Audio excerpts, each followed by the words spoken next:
Today I'm going to show you a simple and repeatable way to help you know how to get started on your painting. So even if you're intimidated, you're going to walk away knowing how to get started and what to do throughout the process.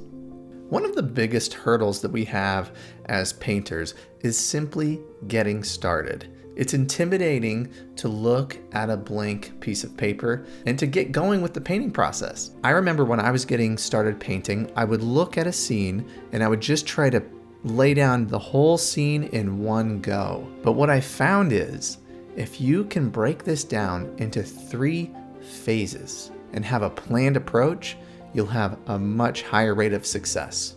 This will allow you to look at any scene that you want to paint and have an idea and develop a plan on how you should approach that painting.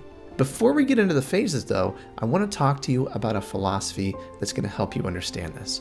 We are going to paint from big to small. So we're thinking about the big shapes of the scene first and working our way to the smaller bits of detail. Your instinct is to start with the details. The details of the scene are what we notice first, and it's typically the first thing that we want to include in our painting. So we are going to be thinking from big to small, from abstract to detailed. So let's talk about phase 1 of the process. What are we trying to accomplish in phase 1? So phase 1 is all about the light in the scene. We want to lay down the light values all over our paper in this phase. So I am first of all looking at the reference photo and I'm thinking about what is the light in the scene. So first identify what would fall into that category. So when I look at this reference photo, one thing I do is I squint. Squinting helps to remove detail, remove color information, and generally simplify what you were looking at without thinking so much about the texture. So I'm squinting at the reference photo and I can tell that the sky is in the lighter value and this part of the ground is in the lighter value. So the first phase of the painting is painting those light values, and this is what that looks like. The first thing I do is paint the sky, and in this scene there's a little bit of information. There's some blues and clouds with some clouds kind of rolling in, so you can take your time, paint the sky. And then after you're done with the sky, we want to paint the light values of the ground. Anything that is darker, we're ignoring. Anything that lands in that middle value range, we're not really thinking about right now. We're only thinking about the light in the scene. And this is important because we are setting up the foundation for the rest of the painting in this first phase. So I've painted the sky, I painted the light values of the ground, and while the paper is damp, I dropped in a few little kind of soft, darker marks. But this is phase 1. We want to think about the light, and we want to cover the entire paper with light values to set ourselves up for the next phase. Now, in this phase of the painting, I'm typically using a large brush. So just like we are going from big to small in shapes, we are also going from big to small in the brushes that we are using. So a good mop brush is helpful for painting these light values. If you are not used to painting in layers or have more questions about my approach, I have a free guide that you can download down in the description below. So you can follow that link. I'll email you a PDF, but that is a guide that you can have on your phone while you paint, and it helps describe what each of these phases are and can help you plan out your painting. Okay, let's go back to our reference photo and let's talk about phase 2. When I squint at the scene, I can see a difference in the value of the green here versus the light color of the ground. So all of this I want to paint as one shape into this area here, this here, and then down into here where it's a little darker in the foreground. I want to mass together that shape, right? I don't want to jump ahead and get too involved with texture and details in phase 2. Phase 2 is about painting the middle values. So painting that connected shape. And what that looks like in this painting is this right here.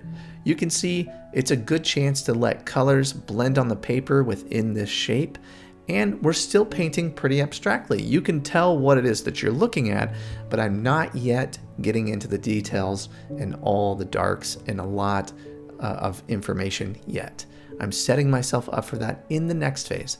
But phase 2 is thinking about the large, connected middle value shape of the painting. For this part of the painting, I'm starting in the back, and you can see I have a little bit cooler colors here. Let me zoom that in for you. And as I work my way closer, I'm warming up those colors. Coolness pushes things back, warmth pulls things forward, lack of texture pushes things back, more texture pulls things forward. So remember those when you're working in all the phases, but when we get into the middle values and then phase 3, that's particularly important. Do you see how simple this approach is? How much more intuitive this can be? How much stronger this can make your painting when you are grouping the middle values together and seeing it more as one big connected shape. So we've laid in the middle values here, and in this phase of the painting, I'm using something like this, a medium round brush. So we're painting from big, medium to small. We're doing the same thing in the brushes. We went big, now we're using medium in the middle phase of the painting, phase 2. If you've ever looked at someone's painting and you've thought, man, I wish I could do that, I wish I could create that light effect, these phases are what are going to help you do that. If we can remember what we are trying to accomplish in each phase and let all of them add up to what the final painting will look like, that is a really helpful, strong approach that becomes repeatable when we go from scene to scene. Okay, let's talk about phase 3. We've been patient. We've painted the light values. We've painted the middle value shape. And now we want to paint the darks and the details and finish the painting. This is the part of the process that as a beginner, you try to jump into right away. Painting the things that you see, the objects, the darks, the details in the scene. But we want to wait to do that until we've set up the foundation of the rest of our painting. Now, we've used the large mop brush in the first phase. We've used the middle round brush in the second phase. And then when it comes to this last phase, we want to use a smaller brush that has a point to it. So typically something kind of like this that will help us get those smaller details into the scene.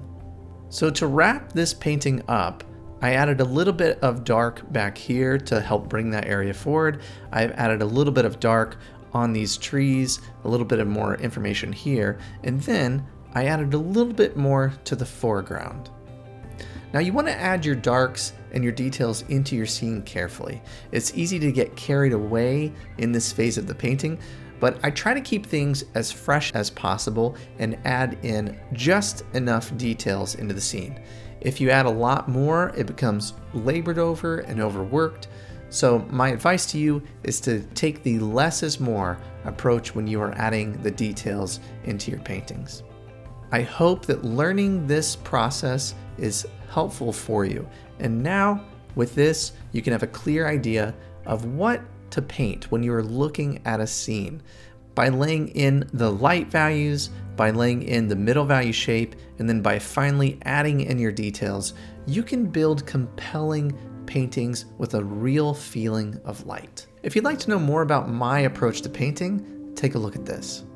Have you ever been really excited about a painting and you get all set up, you find that right reference that you're excited about, and then it's time to go and you feel lost? I have a free resource that I want to give to you today that can help with these problems.